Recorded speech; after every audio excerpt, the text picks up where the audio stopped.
Shalom, selamat pagi Bapak Ibu Saudara yang dikasihi Tuhan. Selamat bergabung dalam channel YouTube GSKI Rehoboth Surabaya. Kami berharap melalui channel YouTube ini kita semua dapat bertumbuh bersama dalam kebenaran.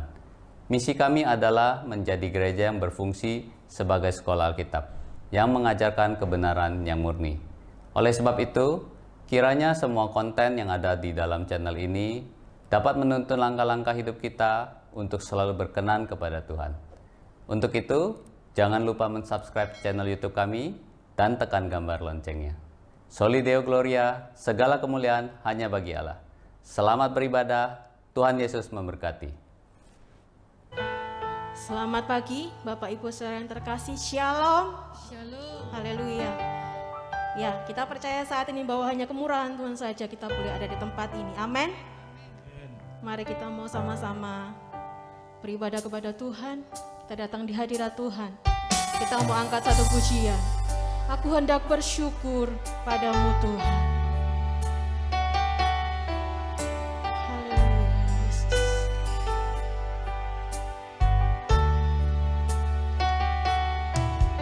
Aku hendak bersyukur pada Tuhan karena keadilannya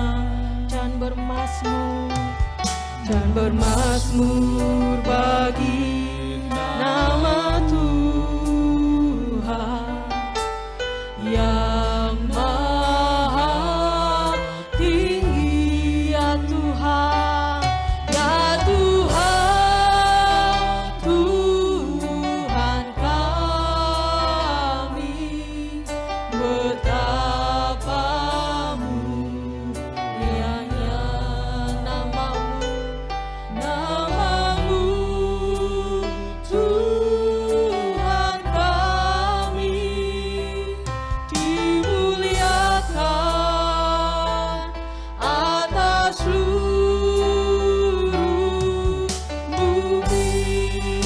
Mari bersama, aku hendak bersyukur. Aku hendak bersyukur pada Tuhan karena keadilannya dan bermazmur bagi nama Tuhan yang maha tinggi. Mari nyatakan, ya Tuhan, Tuhan kami, betapa mulianya. Katakan namamu, Tuhan kami, dimuliakan atas seluruh bumi. Mari bersama sekali lagi, aku hendak bersyukur. Aku hendak bersyukur pada Tuhan karena keadilannya dan bermazmur bagi nama Tuhan yang maha tinggi. Mari bersama, ya Tuhan, Tuhan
syukur buat pagi hari ini Tuhan.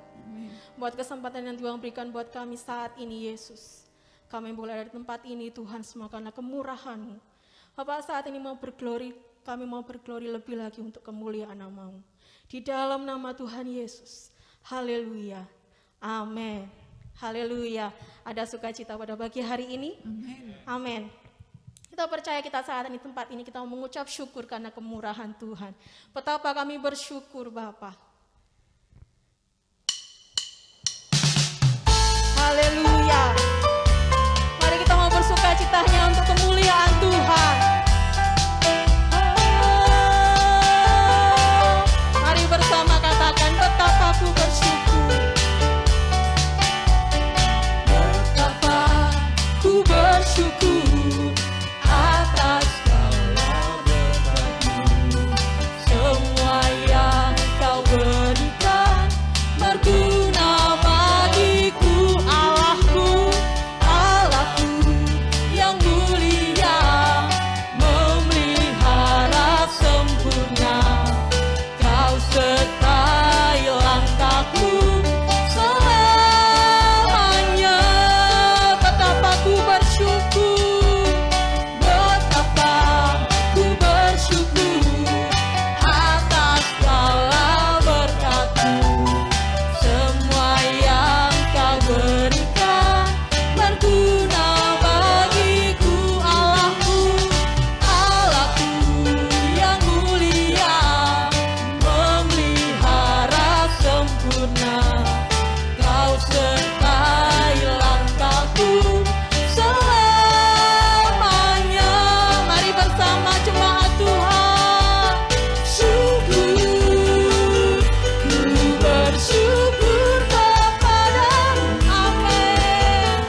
puji Tuhan. Kita percaya saat ini saat kita mengucap syukur. Meskipun jalan kita berkabut, kita percaya bahwa penjagaan Tuhan sempurna buat setiap kita. Amin. Ketika jalanku berkabut.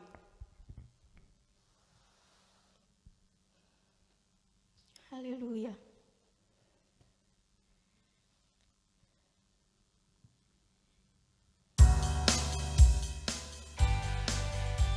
Haleluya, puji Tuhan. Ketika jalan kami berkabut Tuhan, penjagaan-Mu selalu nyata atas kami. Jalanku berkabut, tak tahu apa hari esok. Tuhan seolah membisu. Lalu ku dengar suaranya, jangan takut, percaya saja, masa depanmu dalam tangan-Mu. Ketika jalanku berkabut, tak tahu apa hari esok. Bukannya Tuhan seolah membisu. Lalu ku dengar suaranya, jangan takut, percaya saja, masa depanmu dalam tangan-Mu. Penjagaan Tuhan, penjagaan Tuhan, perlindungan Tuhan, pembelaan Tuhan tak berkesudahan. Kasih setia Tuhan, kasih setia Tuhan, kasih setia Tuhan selamanya. Mari bersama kasih-Nya, kasih-Nya sungguh sempurna, lebih luas dari samudra. Oh, Dia selalu pedulikan umat-Nya sampai di seberang langit. Amin. Ketika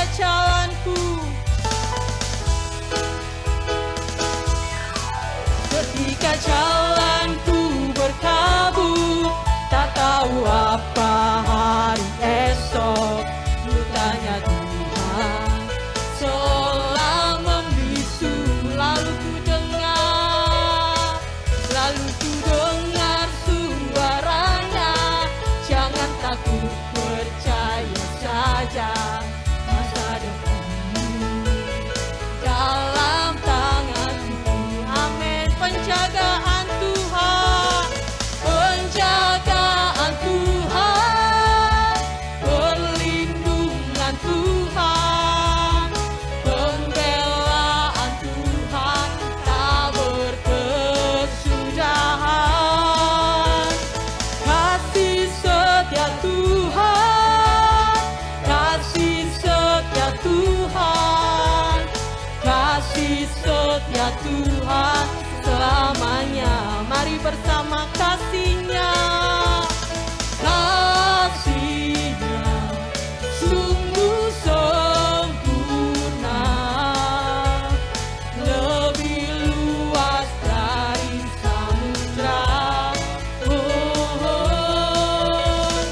Nya selalu pedulikan umat-Nya sampai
menyeberang langit biru, sampai di seberang langit biru.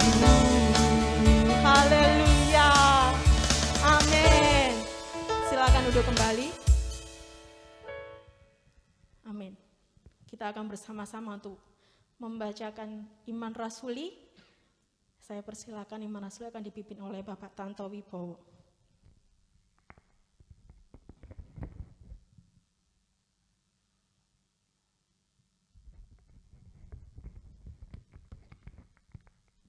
Mari Bapak Ibu Saudara sekalian, kami undang untuk bangkit berdiri. Kita akan bersama-sama membacakan pengakuan iman rasuli.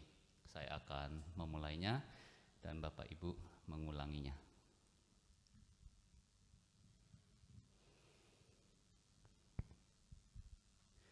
Pengakuan iman rasuli. Pengakuan iman rasuli.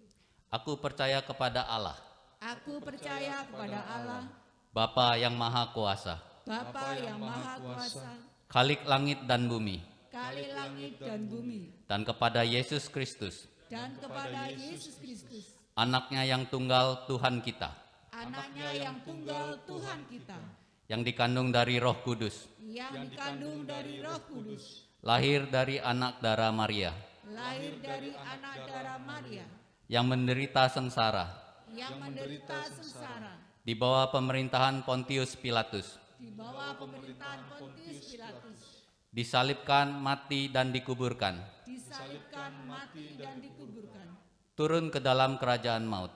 turun ke dalam kerajaan maut. Pada hari yang ketiga, Pada hari yang ketiga, bangkit pula dari antara orang mati, bangkit pula dari antara orang mati, naik ke surga, naik ke surga, duduk di sebelah kanan Allah, duduk di sebelah kanan Allah, Bapa yang Maha Kuasa.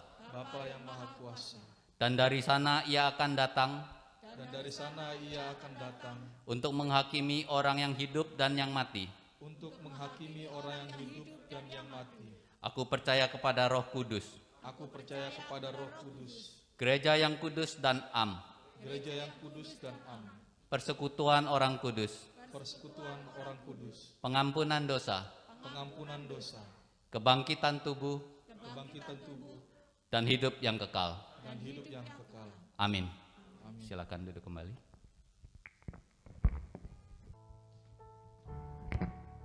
Amin, puji Tuhan. Kita akan bersama untuk mendengarkan kebenaran firman Tuhan. Mari bersama kita menaikkan pujian.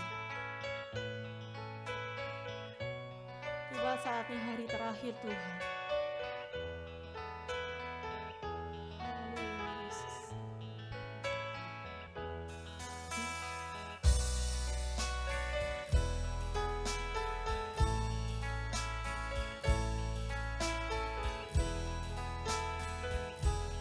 Tiba saatnya hari terakhir, banyak orang yang berseru kepada Yesus.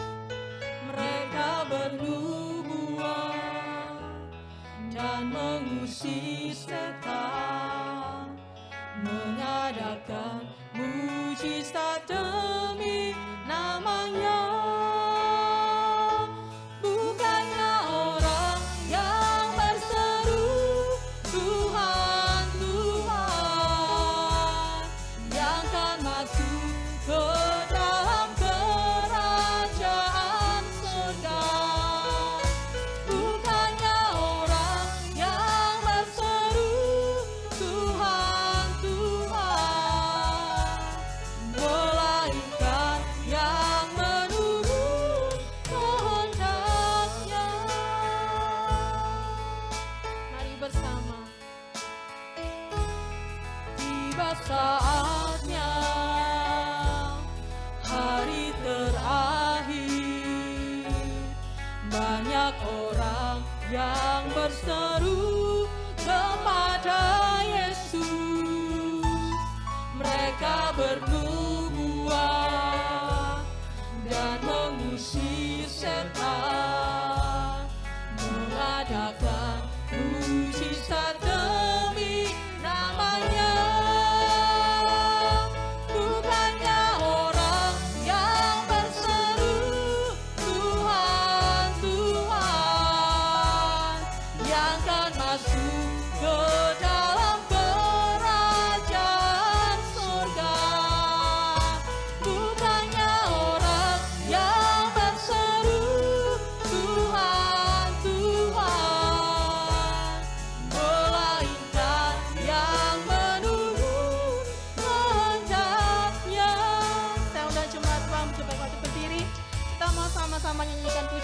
dari awal. Tiba saatnya hari terakhir Tuhan. Tiba saatnya hari terakhir. Banyak orang yang berseru kepada Yesus. Mereka bernubuat dan mengusir setan.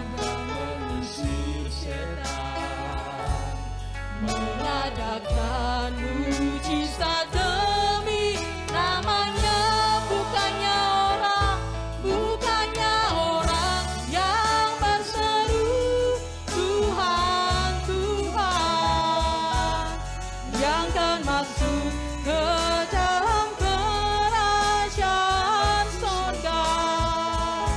Bukannya orang yang berseru Tuhan, Tuhan, melainkan yang menunggu kehendaknya.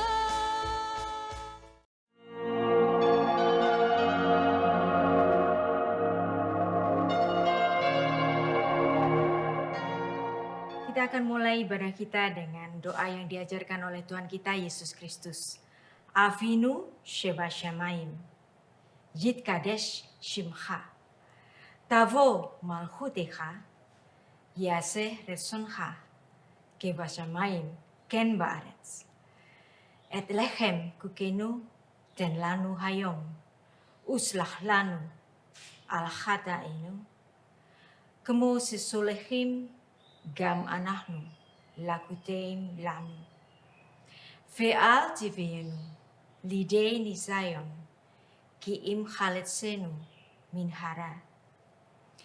Ki lecha hamamlacha ve'hagvura ve'atitferet le'olmei olamin. Amen.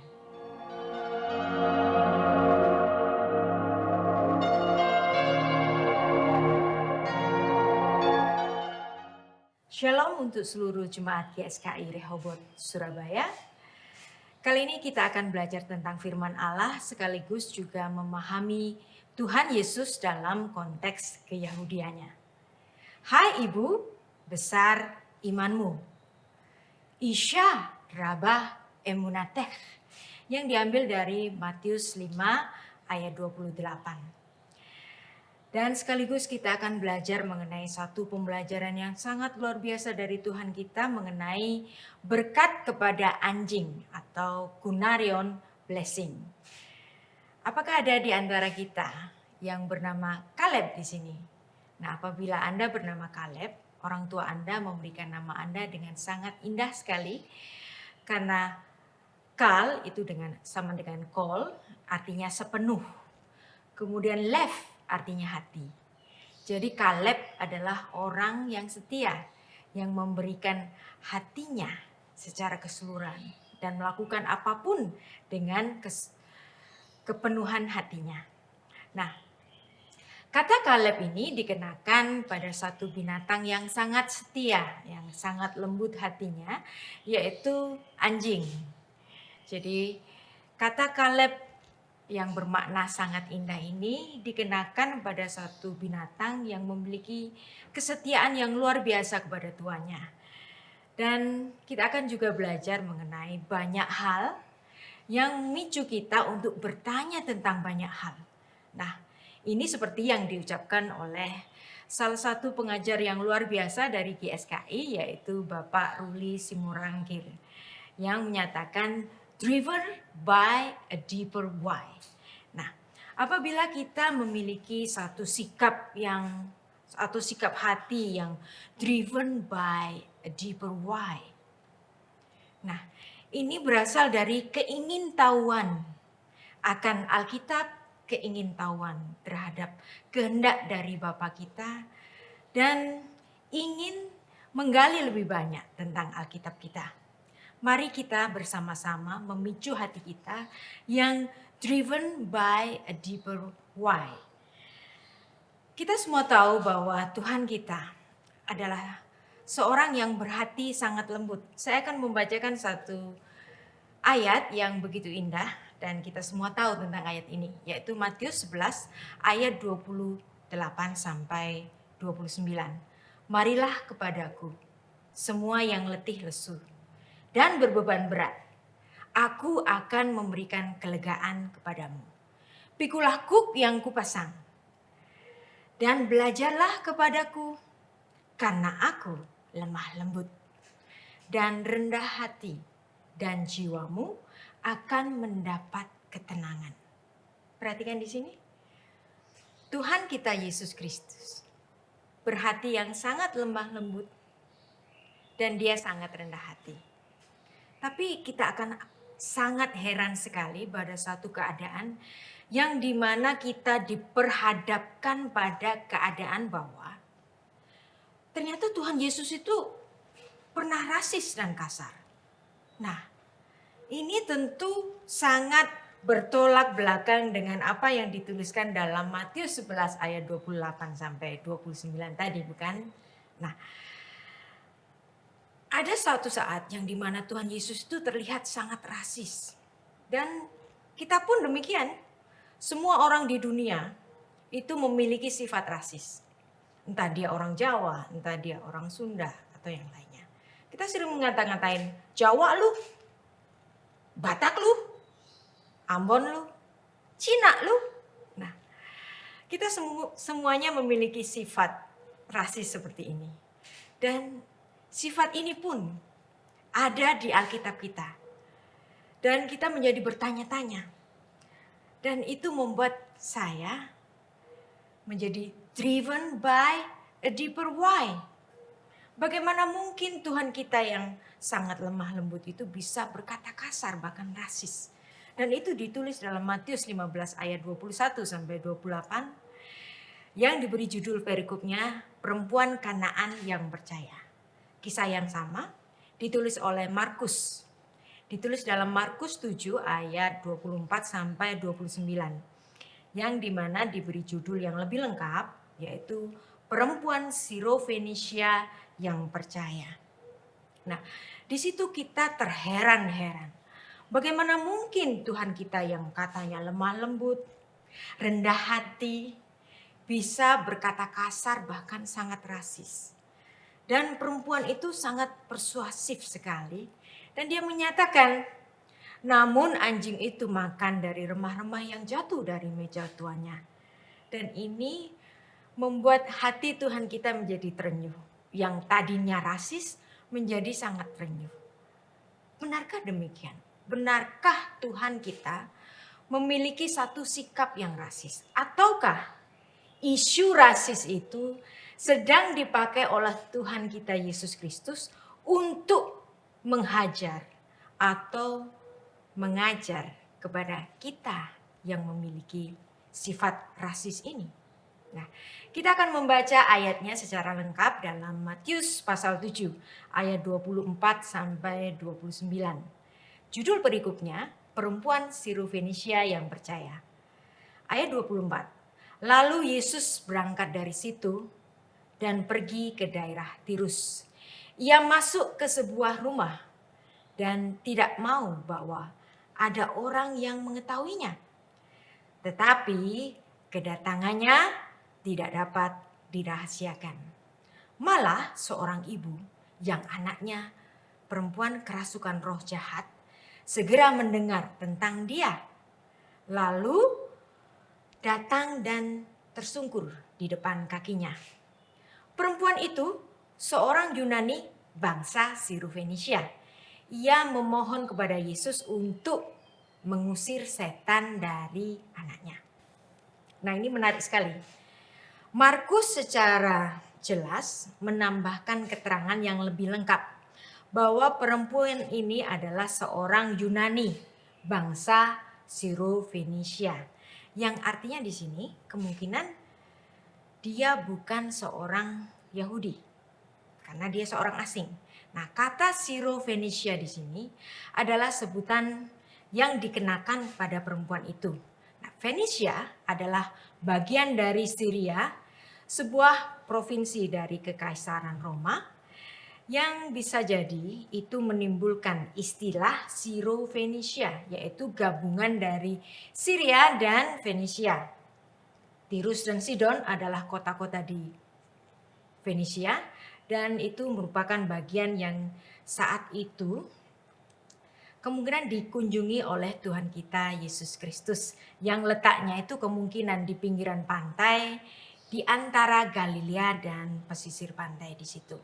Nah, hal ini persis seperti yang ditulis oleh Josephus dalam buku sejarah yang ditulisnya.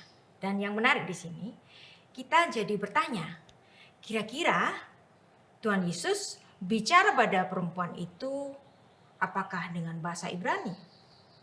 Ataukah dengan bahasa Aram, karena dia tinggal di sebuah provinsi, yaitu provinsi Syria dari Kekaisaran Roma.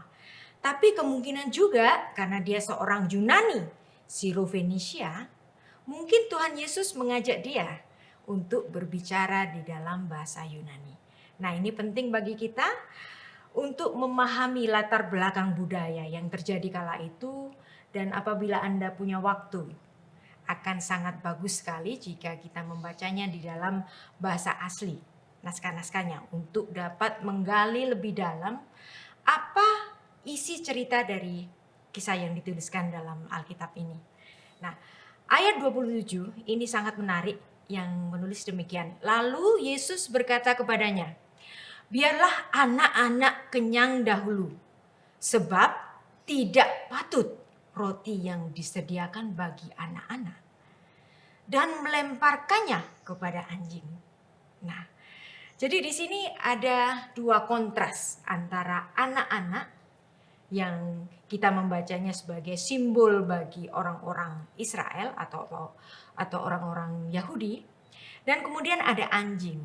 Nah, siapakah makna anjing ini? Tentulah makna anjing ini ditujukan kepada bangsa non-Yahudi. Dan menariknya, kalau kita membaca dalam bahasa Indonesia, kita hanya akan menemui kata anjing. Demikian juga dalam NIV dan King James. Nah, kita akan juga menemui kata dog saja. Tapi ada satu terjemahan yang sangat menarik, yaitu terjemahan dari Young's Literal Translation, yang dimana kata dog tadi itu diterjemahkan dengan the little dog atau papi. Nah, jadi kalau kita melihat di sini ada perbedaan terjemahan. Dan mari kita nanti akan memperhatikan bagaimana naskah bahasa asli menuliskan ini. Apakah perempuan itu disebut anjing ataukah disebut anjing kecil atau papi? Nah, kita akan membaca pada ayat 28 selanjutnya. Tetapi perempuan itu menjawab, benar Tuhan, tetapi anjing kecil yang di bawah meja tuannya itu makan remah-remah yang dijatuhkan anak-anak. Maka kata Yesus kepada perempuan itu, karena kata-katamu itu, pergilah sekarang, sebab setan itu sudah keluar dari anakmu. Perempuan itu pulang ke rumahnya, lalu didapatinya anak itu berbaring di tempat tidur, sedang setan itu sudah keluar. Nah, sebelum kita mempelajari lebih lanjut mengenai apa yang terjadi pada putranya itu atau putrinya itu, kita akan belajar bersama-sama. Apa sih makna anjing yang di sini ini? Benar nggak sih Yesus itu sedemikian rasis dan kasarnya dan membuat kita bertanya-tanya, lah gimana Tuhan kita? Katanya dia lemah lembut, katanya dia rendah hati. Bagaimana dia juga mengikuti istilah yang sama dengan orang-orang sebangsanya yang memandang bangsa-bangsa lain lebih rendah dengan mengatakan anjing di situ. Nah, kita akan membaca pada Keluaran pasal 22 ayat 31 dan nanti kita akan memaknai kata anjing itu dengan satu penafsiran bagaimana orang Yahudi memandang anjing ini ditujukan kepada siapa. Ayat ini menulis, haruslah kamu menjadi orang-orang kudus bagiku. Daging ternak yang diterkam di padang oleh binatang buas, janganlah kalian makan. Tetapi haruslah kalian lemparkan kepada anjing. Nah, jadi ini bicara mengenai hukum kosher dan lo kosher untuk makanan. apakah makanan itu patut atau tidak patut untuk dimakan. Nah, daging yang diterkam di padang oleh binatang buas ini nggak boleh dimakan karena daging itu menjadi tidak patut atau low kosher untuk dimakan. Nah, sedianya daging ini boleh dilempar kepada anjing. Nah, yang menarik untuk memahami Keluaran pasal 22 ayat 31 tentang makna tetapi haruslah kalian lemparkan kepada anjing daging itu. Nah, frasa khusus la kelef taslihun oto. Nah, harusnya kamu membuang itu atau melemparkannya kepada anjing. Nah, frasa tadi itu dibaca oleh Rabbi Shelomo ben Yisaki sebagai Av Hagoi Kakelef. You may give it to the hidden as well as to the dog. Jadi di sini ya, sesuai dari penafsiran Rashi di sini, karena Rashi adalah seorang Yahudi, dia menyatakan bahwa daging yang diterkam tadi boleh dilemparkan kepada anjing, yang dimana kata anjing itu bisa juga dimaknakan kepada orang-orang non-Yahudi. Jadi kita di sini dapat memahami bahwa orang Yahudi memandang bahwa orang-orang non-Yahudi itu sebagai kelef, atau dalam bahasa Yunaninya itu sebagai kuon, anjing lu. Nah, dan ini merupakan sikap yang sangat rasis sekali. Dan sebenarnya sikap rasis ini ada menyakiti banyak orang. Ya, misalnya orang Chinese, dia menganggap mereka doang yang manusia, sedangkan orang lain itu setan. Kita itu orang lain kui atau setan. Jadi orang bangsa lain itu setan, kita doang yang manusia, itu orang Chinese. Dan orang Yahudi pun demikian, kita doang yang manusia, orang lain mah anjing. Nah, dan sikap-sikap rasis seperti ini bukan hanya terjadi pada orang Yahudi, bukan terjadi pada orang Chinese, tetapi terjadi kepada bangsa-bangsa yang lain juga, yang memandang bangsa-bangsa lain itu mungkin lebih rendah dari mereka, dan sering ada lontaran-lontaran ujaran-ujaran yang bersifat rasis ini. Dan menariknya Tuhan Yesus mengajar bahwa manusia jangan rasis itu dari lontaran satu istilah yang rasis juga. Nah, dan kemudian kita akan membaca satu ayat yang lain dan bagaimana orang Yahudi memaknai ayat tersebut, yaitu dalam Keluaran 11 ayat 7. Tetapi kepada siapa juga yang dari orang Israel, seorang anjing pun tidak akan berani menggonggong, baik kepada manusia maupun kepada binatang, supaya kalian mengetahui bahwa Tuhan membuat perbedaan antara orang Mesir dan orang Israel. Nah, ayat ini dipahami secara esoteris dalam kitab Zohar. Ya, kitab Zohar untuk pemahaman kitab Keluaran 11 ayat 7 ini itu dengan menampilkan satu perumpamaan, yaitu perumpamaannya itu demikian. Seorang raja menyediakan makan bagi putra-putranya. Sementara mereka makan daging yang terhidang, raja ini memberikan tulang-tulang kepada anjing. Tetapi karena putra-putranya tidak menyenangkan hati raja ini, maka diberikannya daging itu yang terhidang itu kepada anjing-anjing. Nah, demikian juga ketika bangsa Israel melakukan kehendak Allah, mereka akan makan sehidangan dengan Allah di meja makan Allah, di suatu pesta yang disediakan untuk mereka, serta sisa-sisa makanan yang diberikan kepada bangsa kafir. Tetapi saat orang Israel ini tidak melakukan kehendak Allah, maka pesta itu diberikan kepada anjing, termasuk segala sisa-sisa makanan. Jadi di sini di kitab Zohar ini untuk pemahaman Exodus 11 ayat 7 itu memandang bahwa bangsa-bangsa non-Yahudi itu adalah anjing. Nah, orang Yahudi sangat bangga sekali karena mereka adalah the chosen people. Nah, kata the chosen people ini dalam bahasa Ibrani itu adalah am segulah. Anahnu am segulah. Kami adalah bangsa pilihan. Kami milik kepunyaan Allah. Anahnu am hanifkar. Nah, dan ini membuat mereka menjadi sombong dan memandang orang-orang lain mah anjing. Kita manusia, kita anak-anak Allah. Orang-orang lain anjing. Nah, inilah yang ditulis dalam Ulangan 7 ayat 6. Yang dimana secara harfiah dan secara tegas menuliskan bahwa Allah memang betul-betul memilih sebuah bangsa. Dan mereka, orang Israel ini disebut sebagai am segulah. Dan itulah yang membuat mereka seringkali tegar tengkuk di hadapan Allah, ya, dan sombong di hadapan bangsa-bangsa yang lainnya. Nah, isu ini sengaja diangkat oleh Tuhan Yesus, ya. Markus 7 ayat 27. Tuhan Yesus mengatakan kepadanya, "Biarlah anak-anak kenyang dahulu. Sebab tidak patut roti yang disediakan kepada anak-anak, yaitu bangsa Israel, dan melemparkannya kepada anjing." Tetapi kita perlu tanya. Kita harus bertanya-tanya, ya, untuk mendapati satu jawaban. Kenapa sih perempuan itu kok nggak marah? Ya, banyak sekali penafsiran yang menyatakan bahwa Tuhan Yesus itu sengaja untuk mengetes iman dari perempuan ini.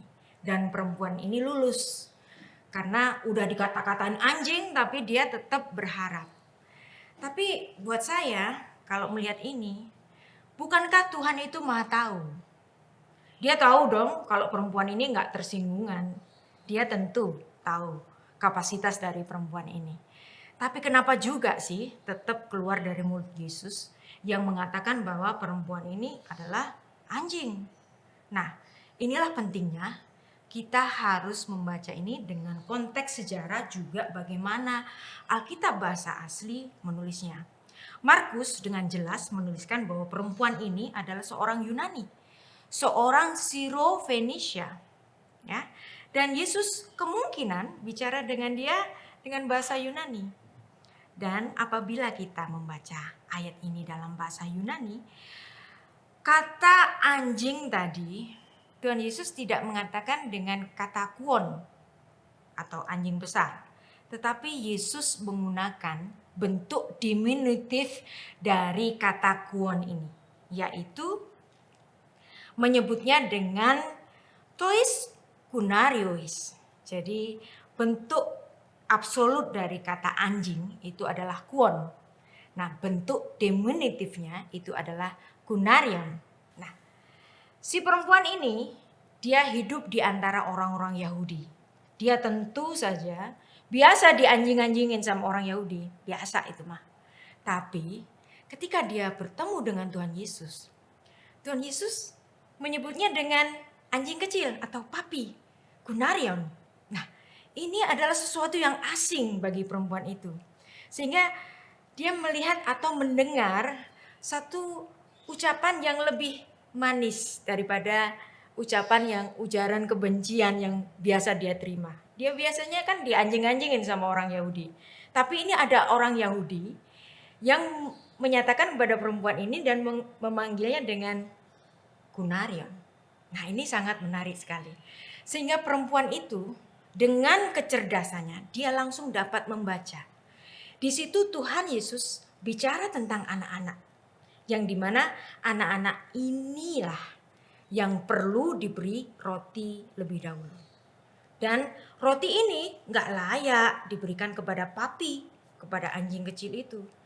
Dan perempuan ini tetap berharap dengan memohon, Tuhan, tapi si kunarion ini, si papi ini, boleh kan makan remah-remahnya? Nah, jadi permohonan seperti ini, itu membuat Tuhan kita menjadi lembut hatinya dan sangat tersentuh hatinya. Dan ini menjadi satu pembelajaran bagi murid-muridnya. Jadi Anda membayangkan, Tuhan Yesus menyebut perempuan itu anjing atau papi. Dan perempuan ini yang udah biasa dianjing-anjingin oleh orang Yahudi, dia tidak marah karena Yesus memanggilnya dengan papi atau anjing kecil. Nah, Anda bisa membayangkan ketika Tuhan Yesus berkata demikian, murid-muridnya yang semuanya adalah orang Yahudi itu juga turut mendengarkannya, bukan? Dan disitulah Tuhan Yesus menggunakan momen yang luar biasa ini bukan untuk mengetes perempuan itu. Karena kapasitas perempuan ini sudah diketahui oleh Tuhan Yesus. Tapi jawaban dari perempuan itu yang terus berharap walaupun dia sudah menerima penghinaan, itulah yang sedang diajarkan pada Tuhan Yesus bagi murid-muridnya. Nah, murid-muridnya ini, murid-murid Yesus adalah orang-orang Yahudi yang sombong-sombong itu tadi, yang selalu mengatakan anahnu am segulah. Kami ini bangsa pilihan, yang lain mah anjing. Ya. Jadi di sini Tuhan Yesus tidak sedang mengetes perempuan itu. Tetapi ada yang lebih besar yang sedang dimaui oleh Tuhan Yesus, yaitu mengubah karakter dari murid-muridnya. Dan ini akan menarik sekali bahwa kata tois kunarios tadi itu diterjemahkan dalam bahasa Ibrani dengan kata seirei hakelevim. Nah, terjemahan dalam bahasa Ibrani untuk ayat ini, Matius 25 ayat 26 ini, itu secara khusus juga menuliskan bahwa anjing, lontaran kata anjing yang diucapkan Yesus kepada perempuan itu adalah papi atau anjing kecil. Seirei hakelevim, untuk anjing-anjing kecil. Nah, di sini sangat jelas sekali misi dari Tuhan Yesus yang menyatakan bahwa dia adalah sang roti hidup itu. Dalam Yohanes 6 ayat 48 itu menuliskan, akulah roti hidup. Anohi hu lehem hasyamaim atau lehem hachaim. Akulah roti hidup, roti yang turun dari surga. Anohi hu lehem hachaim. Nah, roti tadi sedianya itu diberikan kepada amsigula, diberikan kepada bangsa pilihan Allah, yaitu orang-orang Israel. Dan kepada perempuan ini, dia menyatakan bahwa perempuan ini adalah anjing kecil. Nah, ini adalah suatu pembelajaran yang sangat luar biasa dari Tuhan kita. Bahwa betul-betul orang Israel itu bangga dengan keberadaannya sebagai Benei Ha-Elohim. Bahwa mereka adalah anak-anak Allah, mereka adalah Adam. Mereka adalah Benei Adam, Benei Ha-Elohim. Anak-anak manusia, anak-anak Allah. Kami ini manusia, orang lain mah anjing. Nah, kata goyim atau orang-orang non-Yahudi ini sering sekali buat ledek-ledekan orang Yahudi sebagai mereka itu kelef, mereka itu anjing. Ya, jadi perempuan itu sudah biasa dianjing-anjingin.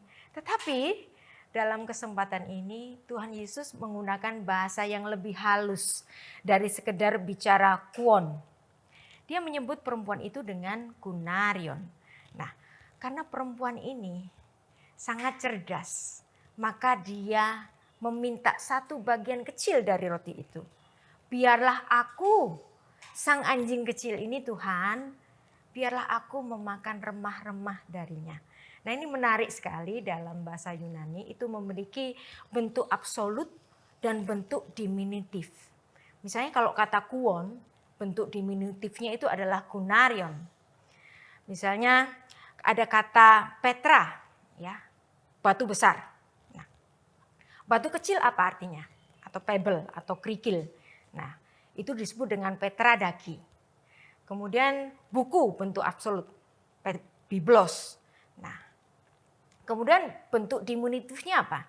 Biblion, ya. Ada bentuk diminutif atau bentuk kecil. Anthropos, ada bentuk diminutifnya yaitu anthropiskos. Jadi selalu ada bentuk diminutif. Ada pais, ada paidarion.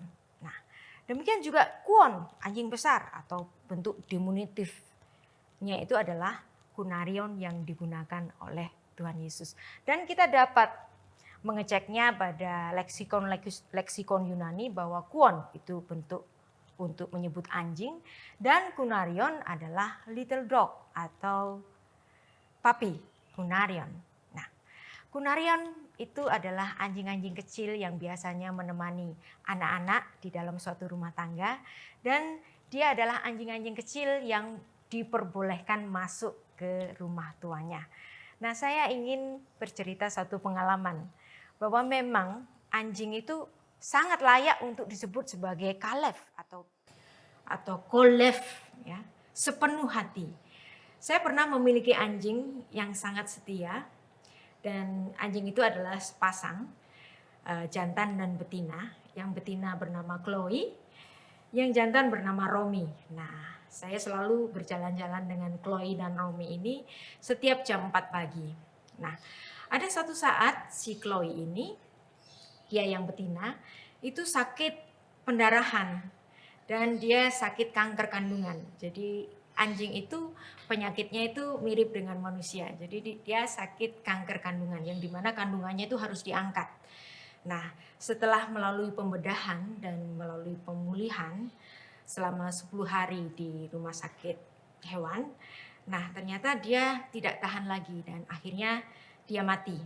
Nah, setelah dia mati, saya mengirimkannya kepada di rumah sakit itu juga untuk dikremasi. Nah, kemudian abunya saya bawa pulang. Nah, yang di rumah tinggal yang jantan nih, anjingnya. Nah, dia sangat cinta sekali dengan pasangannya, yaitu si Chloe tadi. Dan mungkin anjing itu memiliki satu rasa atau satu perasaan yang mungkin tidak kita pahami, yang dimana saat itu saya naruh abu dari si Chloe ini ya taruh aja gitu. Dan saya lama nggak melarung atau membuang dari abu itu. Nah, 100 hari setelah Chloe ini meninggal, si Romy ini juga meninggal karena dalam 100 hari itu si Romy ini menjadi sakit dan kemudian dia harus mati. Nah, setelah itu baru juga Romy ini saya kremasi juga. Nah, jadi saya punya 2 ini. Jadi saya punya 2 kandil yang berisi abu dari anjing-anjing saya ini. Baru kemudian saya larung berdua. Nah, di sini kita dapat melihat seekor anjing sangat setia kepada tuannya. Dia juga sangat setia kepada pasangannya. Ketika pasangannya itu mati, hatinya sangat bersedih. Nah, banyak sekali manusia itu kehilangan kesetiaan. Yang ini justru kalah dengan sifat dari anjing yang memberikan kesetiaannya dengan sepenuh hati. Nah, balik lagi bicara mengenai bentuk absolut dan bentuk diminutif dari suatu kata dalam bahasa Yunani. Kita adalah murid-murid Kristus, yang bahasa Yunaninya itu adalah Kristos. Dan murid-murid Kristus ini disebut dengan panggilan diminutif bagi kita. Kita disebut dengan panggilan Kristianos. Jadi kita murid-murid Kristus ya, adalah Kristus kecil. Kalau kita adalah Kristus kecil, hendaknya Kristus kecil ini seperti Kristus yang besar itu, yang memiliki hati yang lemah lembut, yang rendah hati. Nah, kita juga sering kalau kita ada di gereja mainstream, ada satu emblem yang menuliskan Kiro. Nah, Kiro itu singkatan dari Kristos. Atau juga bisa bermakna singkatan dari Kristianos. Jadi ada Kristus di gereja itu, yang dimana jemaat Kristus itu disebut dengan Kristianos, Kristus kecil. Kapan orang Kristen ini disebut dengan Kristianos? Ditulis dalam Kisah Para Rasul pasal 11 ayat 26. Mereka tinggal bersama-sama dengan jemaat itu 1 tahun lamanya sambil mengajar banyak orang di Antiokhia lah. Murid-murid itu untuk pertama kalinya disebut Kristen. Nah, kata Kristen ya di ayat ini ditulis dalam bentuk akusatif plural maskulin, Christianos, ya, Christianos. Jadi ini adalah bentuk diminutif dari kata Kristus tadi. Jadi sebagai murid Kristus, kita adalah murid-murid Kristus yang merupakan Kristus kecil. Nah, mari kita kembali masuk pada taraf yang dimana hati kita itu driven by a deeper why. Yang dimana Tuhan Yesus menjawab, aku hanya diutus kepada domba-domba yang hilang di Israel. Nah, di sini seolah-olah Yesus menempatkan bahwa Israel itu lebih penting. Ya memang Israel itu lebih penting. Karena dari bangsa inilah Tuhan Yesus hadir ke bumi. Allah yang inkarnasi itu hadir ke bumi. Nah, dan perempuan itu tahu posisinya itu apa. Dan bagaimana pembulian yang sudah dia terima selama ini. Yang dimana dia itu sudah sering dianjing-anjingin oleh orang-orang Yahudi. Nah, kata perempuan itu, benar Tuhan. Namun, si anjing kecil itu makan roti-roti kecil atau remah-remah yang jatuh dari meja tuan kecilnya.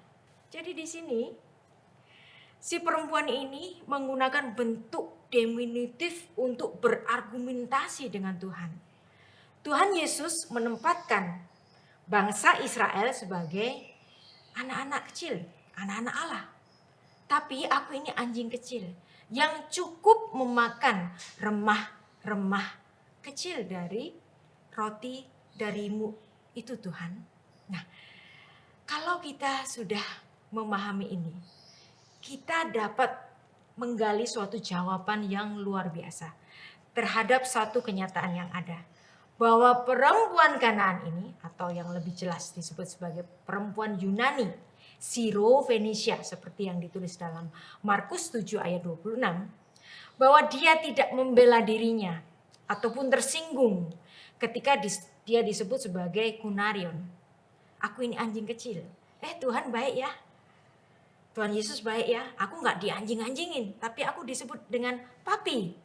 Nah, karena Tuhan Yesus menggunakan kata yang lebih lembut dari sekedar anjing biasa, maka si perempuan ini mengambil suatu kesempatan dari setiap kata yang diucapkan oleh Tuhan kita. Bahwa si anjing kecil ini, kunarion ini, dia akan makan remah-remah. Ya, psikion, ya, yang juga dalam bentuk diminutif dari kata roti tadi, yang jatuh dari tonkurion, tuan-tuan kecil yang makan di meja itu, yaitu anak-anak tadi. Siapa? Orang-orang Israel. Nah, disinilah Tuhan Yesus menyatakan apresiasinya yang luar biasa. Dan itu diucapkannya kepada orang Goyim, orang non-Israel. Bahkan pujian dari Tuhan Yesus ini tidak dilontarkannya kepada orang Israel. Matius 15 ayat 28. Tuhan Yesus, kalau saya boleh menyatakannya dalam bahasa Ibrani, Isya Rabah emunatek. Hai ibu, besar imanmu. Maka jadilah kepadamu seperti yang kau kehendaki. Dan seketika itu juga anaknya menjadi sembuh. Wow, ya. Jadi kalau kita menggali Alkitab kita dengan latar belakang budaya yang benar dan juga kita menggali dalam bahasa aslinya, kita akan mendapatkan suatu pemahaman yang lebih luas. Apabila hati kita driven by a deeper why. Pertanyaan-pertanyaan itu hanya dapat dijawab ketika kita juga mempelajari Alkitab itu dengan konteks budaya, konteks sejarah, dan juga kajian dari naskah bahasa asli. Nah, dari sini kita dapat memahami si perempuan itu, si Kunarion itu. Dia adalah orang yang dengan sepenuh hati mencari anugerah dari Tuhan. Dan Tuhan Yesus memberikan satu anugerahnya yang besar kepadanya dan bahkan pujian yang tidak pernah ia lontarkan kepada orang Israel. Isya, Rabah, Emunatek. Ibu, besar imanmu. Hai perempuan, besar imanmu. Jadi ini menjadi satu pelajaran besar bagi kita. Anda dan saya. Anda dan saya adalah goyim. Anda dan saya adalah anjing di hadapan orang-orang Yahudi yang sombong-sombong itu, yang mengatakan anahnu am sigula. Tetapi dari sini nanti murid Yesus itu dapat melihat bahwa orang-orang non-Yahudi itu juga disebut sebagai am sigula. Bahwa Kunarion ini mendapatkan berkat dari Allah yang inkarnasi. Bahwa si anjing kecil ini juga akan menjadi am sigula, the chosen people. Karena apa? Karena satu sikap yang selalu mencari rahmat dari Tuhan, yang dimana perempuan tadi berkata, namun si anjing kecil itu Tuhan, dia makan remah-remah yang jatuh dari meja tuannya. Nah, inilah satu pelajaran yang besar. Bahwa ternyata Tuhan tidak sedang membuli perempuan itu atau dia tidak sedang mengetes perempuan itu. Karena bagi saya, bagi Tuhan yang maha tahu, ya, omniscience, dia tentu tahu kapasitas dari perempuan ini. Tetapi kisah dari perempuan ini, sikap dari perempuan ini, itu menjadi satu pembelajaran bagi 12 muridnya yang sedang bersamanya. Yang semuanya itu adalah orang-orang Yahudi. Nah, itulah sebabnya nanti di Perjanjian Baru, dari pemahaman ini, Rasul Petrus dapat menghayati apa yang diajarkan oleh Tuhan Yesus. Bahwa Kunarion, si anjing kecil itu, Goyim itu, orang-orang non-Yahudi itu, Anda dan saya yang bukan orang Yahudi, kita pun menjadi am sigula. Dan itu ditulis dalam 1 Petrus 2 ayat 9. Tetapi kamulah bangsa yang terpilih, Zera Nifkat, imamat yang rajawi, bangsa yang kudus, umat kepunyaan Allah sendiri. Nah, umat kepunyaan Allah sendiri itulah yang disebut dengan am sigula. Nah, terhadap am sigula, yaitu jemaat Kristus Perjanjian Baru, Anda dan saya, Kunarion yang sudah diangkat sebagai am sigula ini, supaya kita ini, ya, supaya kamu memberitakan perbuatan-perbuatan yang besar dari Dia yang telah memanggil kalian keluar dari kegelapan kepada terangnya yang ajaib. Luar biasa sekali. Dan kalau Anda membaca 1 Petrus ayat 2, pasal 2 ayat 9 ini, betul-betul dapat kita baca sebagai adanya gelar am sigula pada ayat ini.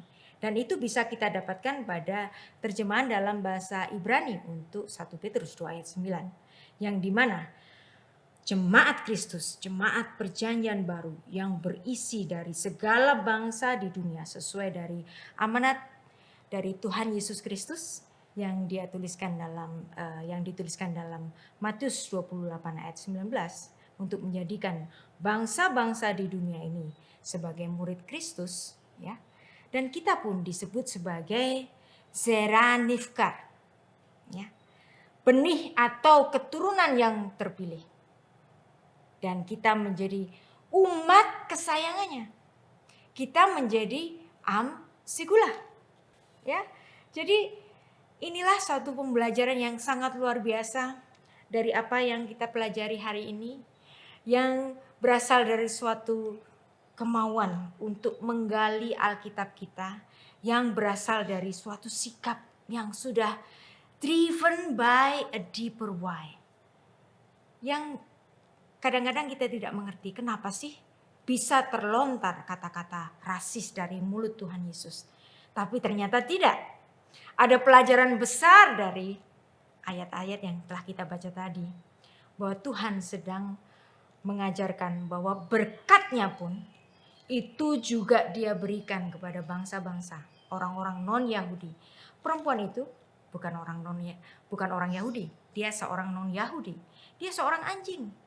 Dan Tuhan menempatkan dia sebagai kurnarion yang memiliki berkat yang luar biasa dari Allah yang inkarnasi. Dan bahkan dia mendapatkan satu pujian dari Tuhan kita yang tidak pernah dia lontarkan bagi orang Israel sendiri.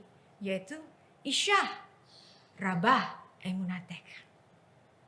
Hai ibu, besar imanmu. Kiranya firman hari ini memberikan satu pembelajaran yang besar bagi kita semua. Dan kita akan menutup Beshen Ha'af Ve'aben Veruah HaKodes Ha Elohim Echad. Di dalam nama Bapa dan Putra dan Roh Kudus Allah yang Esa. Amin. Shalom.